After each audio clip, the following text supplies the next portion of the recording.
Nous sommes une association qui travaille sur les systèmes alimentaires durables pour les régions urbaines. Nous accompagnons les collectivités dans la construction de leurs projets alimentaires territoriaux.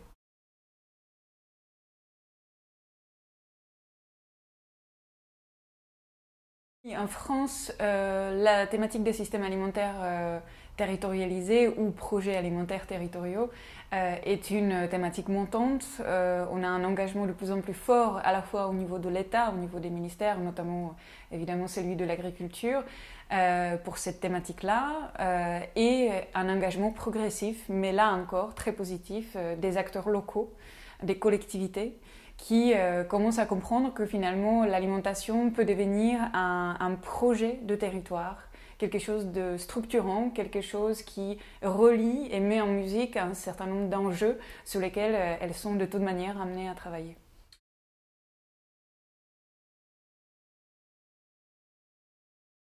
Sans doute au niveau de la compréhension déjà du sujet. Parce qu'il faut aller au-delà du simple constat de l'importance des circuits courts, l'importance de la restauration collective, qui sont des leviers d'action, qui sont des premiers points d'entrée intéressants. Néanmoins, construire un projet alimentaire territorial, comme son nom l'indique, c'est quelque chose de plus vaste. C'est un vrai projet stratégique qui touche à la fois à l'aménagement territorial, à la santé des populations, à l'installation des actifs agricoles, à l'agriculture en tant qu'activité économique, au développement économique du territoire. Donc l'enjeu principal, ou la difficulté principale dès le départ, c'est vraiment cette approche systémique de l'alimentation, et derrière, assez naturellement, cette nécessité à amener un certain nombre d'acteurs aux intérêts parfois tout à fait divergents, à travailler ensemble et au sein d'une collectivité qui peut souvent être moteur de cette initiative-là, de travailler en transversalité.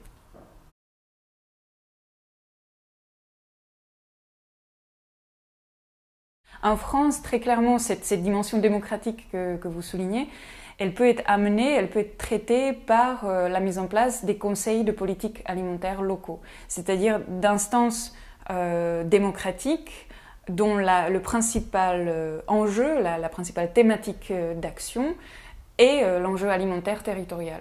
Et dans ce sens-là, ça devient des arènes de discussion, des lieux de dialogue liés vraiment spécifiquement à la question alimentaire. Donc le sujet alimentaire, on a l'impression qu'on a tous un peu un avis dessus, on se sent tous un peu experts, or c'est parfois loin d'être le cas, c'est un sujet évidemment très, très complexe. Néanmoins, précisément par ce côté très attrayant, positif de sujets alimentaires, beaucoup d'acteurs différents peuvent être amenés à travailler ensemble et finalement par cette intelligence collective produire à la fois une vision stratégique alimentaire pour le territoire et derrière se mettre ensemble d'accord sur un plan d'action à mettre en place sur une échéance plus ou moins longue, plus ou moins courte en fonction des moyens. Mais en tout cas, c'est clairement un sujet démocratique par excellence.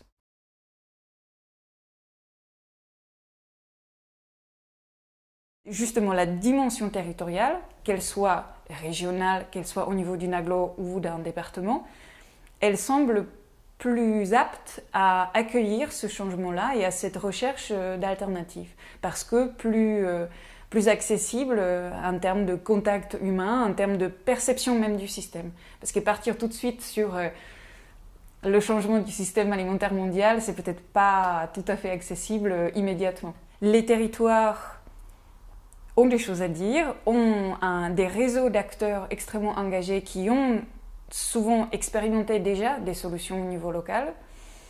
Et cette notion de remonter des connaissances, remonter du terrain vers le niveau décisionnel est extrêmement intéressante et d'ailleurs doit non pas contribuer à ce que la décision soit prise après à ce niveau supra, mais à contribuer à un dialogue avec ce niveau supra. Ce n'est pas je te donne l'information et toi tu décides pour moi. C'est vraiment un processus d'intelligence collective, de co-construction qu'il faut maintenir.